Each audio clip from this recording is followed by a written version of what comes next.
आज के वीडियो में जितनी टॉपिक्स पे हमने बात कही थी सब जानेंगे। जैसे हो गया ओम का नियम, ओम के नियम की सीमाएं, प्रतिरोध पर तापमान का प्रभाव, प्रतिरोध ताप गुणांक। इन चारों टॉपिक वेरी मोस्ट इंपॉर्टेंट है, तो वीडियो अंत तक देखना है। और पेपर में ये सब नियम पूछे भी जाते हैं, ये मत सोचना कि बिल्कुल वैसा बताया जा रहा है। बिल्कुल सिलेबस के अकॉर्डिंग आपकी लेक्चर चलाई जा रही है।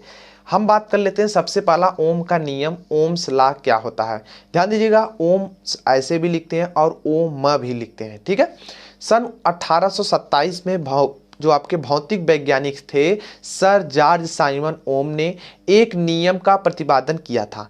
इस नियम के अनुसार यदि किसी चालक तार की भौतिक अवस्थाएं जैसे लंबाई, अनुप्रस्थ काट क्षेत्रफल, तापमान, दाब आदि स्थिर हो तो चालक सिरों के बीच विभवांतर भी तथा चालक में बहने वाली धारा I का अनुपात सदैव नियत रहता है या नियतांक होता है।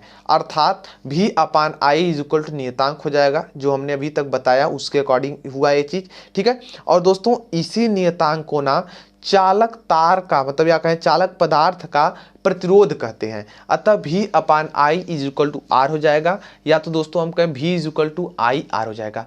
दोस्तों इतना लिखने से पूरा काम नहीं होता।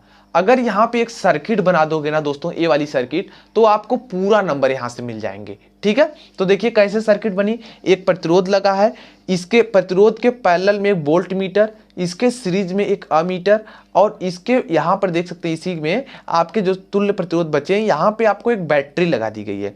तो ओम के नियम का परिपथ आरेख अगर ऐसा बना दोगे ना, अगर ये 5 नंबर में आता है ना, और इसमें एक न्यूमेरिकल भी आएगा अगर 5 नंबर के आता है, ठीक है, तो आपको यहाँ से काफी अच्छा नंबर मिल जाएगा। दोस्तों ओम के नियम की डिफिनेशन ना एक दूसरे तरीके से भी दे सकते हैं, ठीक है। और ये वाला भी तरीका बहुत अच्छा है। क्या है देखिए, ओम के नियमानुसार यदि किसी चालक तार की भौतिक अवस्थाएं स्थिर हों तो चालक में बहने वाली धारा, अब भौतिक अवस्थाएं कौन कौन सी होती है यहाँ पे आप कोष्टक में लिख देंगे, जैसे लंबाई हो गया, क्रॉस सेक्शन एरिया हो गया, और हीट हो गया, इस तरीके आपके दाब हो गए, तो इन सब स्थिर होंगे तब क्या होगा, उसमें बहने वाली धारा सदैव चालक के सिरों पर लगे विभवांतर भी, ठीक है, के समानुपाती होता है। अर्थात दोस्तों क्या हो जाएगा, I प्रोपोर्शनल टू V, या दोस्तों I is equal to V by R हो जाएगा, या तो दोस्तों हम कहें R is equal to V upon I ohm हो जाएगा। अब दोस्तों इतनी चीज जानने के बाद ओम के नियम की सीमाएं यानी लिमिटेशन आप ओम्स लॉ जान लेते हैं। This is very most important topics of examination purpose. और आप बीटी के अगली मतलब जो अभी पिछला बीता है आपका पेपर, उसमें जाके देख सकते हैं दोस्तों, ये क्वेश्चन पूछा भी गया था और शायद 5 नंबर या 3 मार्क्स का आया था। तो बहुत इंपॉर्टेंट है, ज़्यादा मतलब बहुत कठिन नहीं कि हमको नहीं आएगा, बिल्कुल आसान है, और एक बार सिर्फ पढ़ लोगे तो हमेशा याद हो जाएगा। देखिए क्या इस नियम की निम्नलिखित सीमाएं हैं। सबसे पहला क्या है दोस्तों, ओम का नियम रेखीय अवयवों पर लागू होता है जैसे प्रतिरोध, एवं नॉन लीनियर एलिमेंट पर ओम का नियम नहीं लागू होता है जैसे कि डायोड, ठीक है। अब नॉन लीनियर और लीनियर क्या होते हैं, अब इसको जब अगली टॉपिक्स पढ़ेंगे ना तब समझ में आ जाएगा। क्या ओम का नियम जो होता है बाईलेटरल यानी द्विदिशिक अवयव पर लागू होता है, या यूनिलेटरल या एक दिशिक अवयव पर लागू नहीं होता। बाईलेटरल का मतलब होता है दोनों तरफ से धारा प्रवाहित हो, यूनिलेटरल का मतलब होता है सिर्फ एक तरफ से धारा प्रवाहित हो। जिस एलिमेंट में दोनों तरफ से धारा प्रवाहित होती हैं उस पर ये लागू होगा। अब जरूरी नहीं कि हर चीज पे लागू होगा, कुछ चीज पे नहीं हो सकता, हालांकि बहुत सारी ऐसी चीजें हैं जिस पर दोनों तरफ से धारा प्रवाहित होती है, लेकिन और भी कैसी चीजें होती हैं उसमें नहीं होती हैं। अगला इस क्या नियम्स है, बाई मेटालिक स्विच द्विदिशिक पर, ध्यान दीजिएगा यहाँ पे बाई मेटालिक स्विच, तो यहाँ पे बाई मेटालिक का मतलब क्या है, यहाँ पर द्विदिशिक नहीं रहा, द्विधातु कह सकते हैं, ठीक है ना। द्विदिशिक मान लीजिए आपकी धातु जो है ना, यहाँ पे द्विदिशिक नहीं, द्वि आपके यहाँ पे 2 मेटालिक, ठीक है ना, 2 मेटल, द्वि मेटल, आप मेटालिक मतलब धातु, द्विधातु पर ओम का नियम लागू नहीं होता, ठीक है ना। तो इस तरीके के हैं आपके, इसको समझ सकते हैं। अब देखिए तो देख सकते हैं गाइस, क्या बाई मेटेलिक मतलब द्विधातु पर ओम का नियम लागू नहीं होता। द्विधातु कहां पर भाई, इस स्विच का इस्तेमाल कहां किया जाता है, प्रेस में किया जाता है। जो आप लोग प्रेस करते हैं ना कपड़े को, उसी प्रेस में इसका इस्तेमाल किया जाता है। 2 धातु का स्पर्श करा के तभी वहां पे ऑटो कट का काम करता है, तो वहां पर भैया ओम का नियम नहीं लागू होगा। और किस पर नहीं होगा, सभी वैद्युत अपघट्य पर, कोई वैद्युत अपघट्य है ना तो उस पर भी दोस्तों क्या होंगे कि आपके ओम के नियम नहीं लागू होते हैं। तो इस तरीके से गाइस आप कह रहे हैं ओम के नियम। अगले टॉपिक पे दोस्तों हम बात कर लेते हैं प्रतिरोध पर तापमान का प्रभाव पर। ध्यान दीजिएगा, प्रतिरोध पर तापमान का क्या प्रभाव पड़ता है, effect of temperature on resistance. प्रतिरोध पर तापमान के निम्नलिखित प्रभाव होते हैं। सबसे पहले मैं बता दूं आपको किस पर। देखिए थोड़ी सी कंफ्यूजन होगी लेकिन मैं दूर कर दूंगा पूरी तरीके से, तो आप लोग अच्छे से समझने की थोड़ी कोशिश कीजिएगा। क्या है, सभी धातुओं एवं चालक पदार्थों का तापमान बढ़ाने से उनका प्रतिरोध बढ़ जाता है एवं घटाने से तापमान उनका प्रतिरोध घट जाता है। कहने का क्या मतलब, कोई भी चालक पदार्थ है ना, उस पर अगर ताप बढ़ा दोगे तो उसका प्रतिरोध बढ़ जाएगा, ताप घटा दोगे तो घट जाएगा।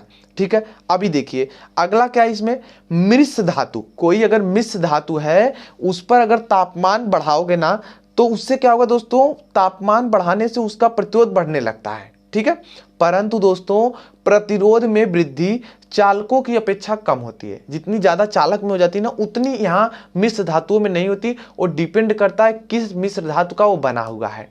ठीक है, अब देखिए विद्युत रोधी मतलब इंसुलेटर का अगर तापमान बढ़ाओगे तो प्रतिरोध हमेशा कम होगा, ध्यान रहे।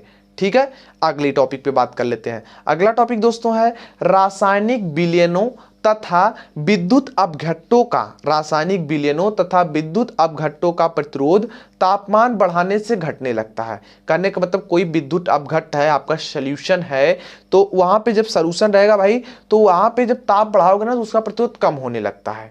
ठीक है, चलिए अगली बात कर लेते हैं पांचवें टॉपिक पर। अर्धचालक पदार्थ में क्या इफेक्ट पड़ेगा। अर्धचालक पदार्थ में प्रतिरोध प्रायः तापमान बढ़ाने से घटता है। अगर अर्धचालक है उस पर आप हीट देंगे तो उसका प्रतिरोध कम होने लगता है।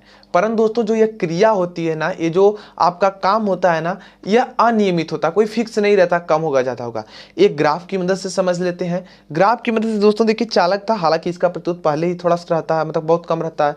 तो यह जब हमने इस पर मतलब क्या बढ़ाया हमने जब इस पर ताप बढ़ाने, इधर ताप बढ़ा इधर प्रतिरोध, तो जब हमने ताप बढ़ाया तो धीरे धीरे देखिए प्रतिरोध भी बढ़ने लगा। अब देखिए विद्युत रोधी पर क्या हुआ, हमने भैया जब यहाँ से देखिए आर, मतलब पहले तो विद्युत रोधी था भैया, रेजिस्टेंस हाई थे, ताप बहुत कम पर, जब ताप बढ़ाया तो धीरे धीरे देख सकते हैं कम होने लगा। अब देखिए अर्धचालक पर क्या हुआ, ताप था तो भैया अर्धचालक तो भैया कम प्रतिरोध तो ऐसे मतलब रहेगा, नॉर्मल से रहेगा बीच के दोनों का। तो जैसे भैया हमने मतलब यहाँ बढ़ाएं तो प्रतिरोध कम हुआ था, देखिए यहाँ थोड़ा कम हुआ था, लेकिन बढ़ता है घटता है, तो कोई फिक्स नहीं रहता कि कितना बढ़ेगा कितना कम होगा। ठीक है ना, चलिए दोस्तों हम लोग अगली टॉपिक जान लेते हैं। अगली टॉपिक का नाम है प्रतिरोध ताप गुणांक यानी टेम्परेचर इफिशिएंट ऑफ रेजिस्टेंस। ठीक है ना, प्रतिरोध कॉफिशिएंट भी बोलते हैं, इसका आपको ध्यान रहे तो कोई दिक्कत वाली बात नहीं है। ठीक है, अब देखिए क्या होगा दोस्तों, इसकी परिभाषा वगैरह, किसी भी पदार्थ का तापमान 1 डिग्री ताप बढ़ाने पर उसके प्रतिरोध में जितनी वृद्धि होती है उसे ही प्रतिरोध का मतलब उस पदार्थ के प्रतिरोध का तापमान गुणांक कहते हैं। प्रतिरोध ताप गुणांक उसी को कहते हैं भैया, कोई पदार्थ है उसमें 1 डिग्री तापमान बढ़ा दिए तो जितनी वृद्धि हो जाएगी प्रतिरोध में वही उसका प्रतिरोध ताप गुणांक कहलाएगा। इसे अल्फा से प्रदर्शित करते हैं, ध्यान दीजिएगा, अल्फा इस तरीके से होता है जबकि अनुक्रमानुपाती इस तरह से थोड़ा झुका हुआ होता है। ठीक है, अल्फा से प्रदर्शित करते हैं। इसका मात्रक प्रति डिग्री सेल्सियस होता है। ध्यान दीजिएगा, this is most important topic दोस्तों, काफी इंपॉर्टेंट, कोई भी पूछ सकता है प्रतिरोध ताप गुणांक का क्या प्रतीक होता है, मतलब उसका मात्रक क्या होता है दोस्तों। मात्रक क्या होता है तो आप बताएंगे प्रति सेंटीग्रेड। अब देखिए प्रूफ कैसे करेंगे, माना 0 डिग्री ताप पर पदार्थ का प्रतिरोध R0 तथा पदार्थ का तापमान T डिग्री सेल्सियस बढ़ाने पर प्रतिरोध RT हो जाता है, तब पदार्थ के प्रतिरोध में कुल वृद्धि कितनी होगी दोस्तों, RT माइनस R0। निम्नलिखित बातों पर यह वृद्धि मतलब डिपेंड करेगी, निर्भर करेगी किस पर देखिए, पदार्थ की प्रकृति पर, कैसा प्रकृति है, कैसी नेचर है पदार्थ का। दूसरा तापमान में हुई वृद्धि पर तथा पदार्थ के प्रारंभिक प्रतिरोध, पहले का कितना प्रतिरोध था R0 पर डिपेंड करेगा।